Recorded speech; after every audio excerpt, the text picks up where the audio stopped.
You imagined the worst. You felt it like it was real, but it never happened.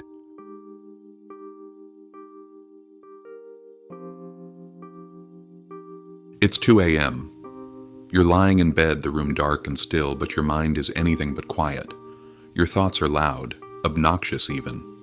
You're rerunning tomorrow's meeting in your head. How it could go wrong, what you might forget to say, how someone might misinterpret your tone. You think about that deadline you're struggling to meet, the conversation with your partner that's been brewing all week, the email you haven't replied to. One by one, these worries pile up like bricks on your chest. Your heart starts to race, your stomach tightens, you toss and turn, sleep slips further away, and yet nothing bad has actually happened. Not yet. You're suffering, but only in your mind. Seneca, the Stoic philosopher, had a name for this. Nearly 2,000 years ago, he wrote to his friend Lucilius, "We suffer more often in imagination than in reality." Let that land for a second. You're not alone in this experience. In fact, it's so common that philosophers were calling it out millennia ago. But why? Why does the mind do this? And more importantly, how do we stop it? Let's break this down. We'll look at why imaginary suffering happens, why our predictions are usually flawed, and how Seneca's Stoic wisdom can help us reclaim peace of mind. The trap we set for ourselves, imaginary suffering. Seneca wasn't writing about Twitter outrage, Zoom calls, or corporate deadlines, but his insights hit just as hard today. In letters to Lucilius, he noticed something fundamental about human nature. People are constantly worrying about things that haven't happened, might not happen, and probably never will. He wrote, "There are more things likely to frighten us than there are to crush us. We suffer more often in imagination than in reality." Sound familiar? Think back. How many times have you spent days dreading a presentation only for it to go just fine, or even great? How often have you built up a conversation in your head, imagining confrontation or humiliation, only to find it was over in minutes and wasn't nearly as bad as you thought? The irony is brutal. The pain you went through before the event often outweighs the event itself. The suffering wasn't in reality, it was in your head. And yet, we repeat the cycle. So what gives?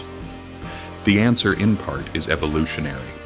Our brains are wired for survival, not happiness. Thousands of years ago, if your ancestors didn't anticipate danger, like a lion lurking in the grass, they didn't live to pass on their genes. Anxiety in that context was useful. But here's the problem.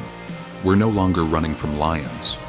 We're responding to Slack notifications and social cues. Our stress response hasn't evolved at the same speed as our environment. So now, instead of worrying about predators, we worry about rejection. Instead of life or death scenarios, we panic about being judged, missing deadlines, saying the wrong thing, or failing to meet expectations. The survival response still fires, but it's aimed at imaginary enemies. We end up reliving worst-case scenarios in our heads over and over, suffering emotionally as if they're already real. Our brain's protective mechanisms have become overactive. We're trying to be ready for the worst, but all we're doing is torturing ourselves with visions of a future that doesn't exist. There's a twisted kind of logic in worrying. It feels like preparation, like control. If I imagine everything that could go wrong, you think, then I won't be caught off guard. But here's the truth. Worrying doesn't actually prepare you. It just drains your energy. Most of the things we fear never come to pass. And even when they do, they're rarely as catastrophic as we imagined. Seneca called this bluff centuries ago. He argued that our desire to predict and control the future is a losing game. Life is inherently unpredictable. You can try to plan every move, cover every angle, but there will always be unknowns. Consider this. A student spends months dreading an exam. In their mind, they fail it. Their parents are disappointed. Their dreams are shattered. They imagine shame, isolation, and regret. But when the test arrives, they pass easily. All that suffering? Useless. This is imaginary suffering at work. It's anticipatory pain. And it's everywhere. in relationships, careers, even health. Someone feels a lump. Their mind spirals to the worst case: cancer, chemotherapy, death. But it turns out to be nothing. Yet the days or weeks spent in mental anguish were real, draining, painful. Seneca's advice: stay in the present, prepare, yes. But don't live in dread. You can't control the future. You can only meet it when it arrives. The mind is a masterful storyteller. It doesn't just anticipate events, it narrates them. And often, it chooses horror over realism. That meeting tomorrow? Your brain might script it like a courtroom drama, complete with betrayal and shame. That conversation with your partner? Your imagination might turn it into a breakup, a shouting match, a total implosion. None of this has happened. But emotionally, it feels real. This is what Seneca meant. We live most of our emotional lives reacting to stories that aren't true. We catastrophize. We take a single uncertain variable and spin it into an elaborate disaster. But stories can be rewritten. Seneca challenged us to take control of the narrative, to ask, is this real? Or is it a story I'm telling myself? Often, simply asking this question can bring clarity. Imagine you're afraid to ask for a raise. You tell yourself, they'll laugh at me. They'll think I'm entitled. I'll lose credibility. Pause. Is that based on fact or fear? The truth might be, you've done excellent work. Your manager respects you. The raise is deserved. But your mind, operating in survival mode, spins the worst case. We don't have to believe every thought we think. Stoic wisdom isn't just philosophy, it's a toolkit. Seneca wasn't telling us to ignore fear. He was telling us to challenge it. Here are a few of his most practical strategies for reducing imaginary suffering. 1. Audit your fears. Seneca wrote, "He who suffers before it is necessary suffers more than is necessary." Start by putting your fears on paper. Literally, write them down. Don't censor or judge. Just list what you're afraid of. Then go through each one and ask, is this fear based on a fact or a possibility? Has something like this happened before? How did it turn out?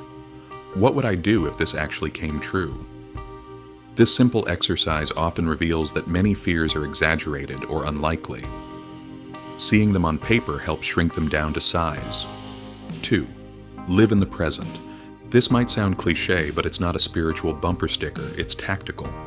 Worry lives in the future. Regret lives in the past. The present is where you have power. Seneca reminded us, true happiness is to enjoy the present without anxious dependence upon the future. Mindfulness doesn't mean ignoring real problems.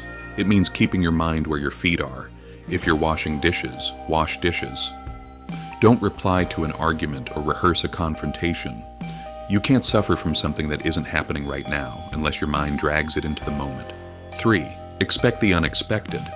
One of the most powerful Stoic practices is premeditation malorum, premeditation of evils. This isn't the same as worrying. It's a rational reflection on what could go wrong, paired with a commitment to resilience. Seneca's point wasn't to dwell on doom, it was to normalize uncertainty. If you expect life to be unpredictable, you stop being surprised when it is. You can prepare without panicking. You become anti-fragile, able to bend without breaking. 4. Challenge your thoughts. Next time you feel overwhelmed by anxiety, ask, is this true? Can I be certain? What else could be true? Challenging your thoughts isn't about forcing positive thinking. It's about breaking the spell of automatic fear. When your mind says, this will be a disaster, you can counter with, maybe, but also maybe not. Even that small shift is powerful. 5. Focus only on what you control. The core of Stoicism is this.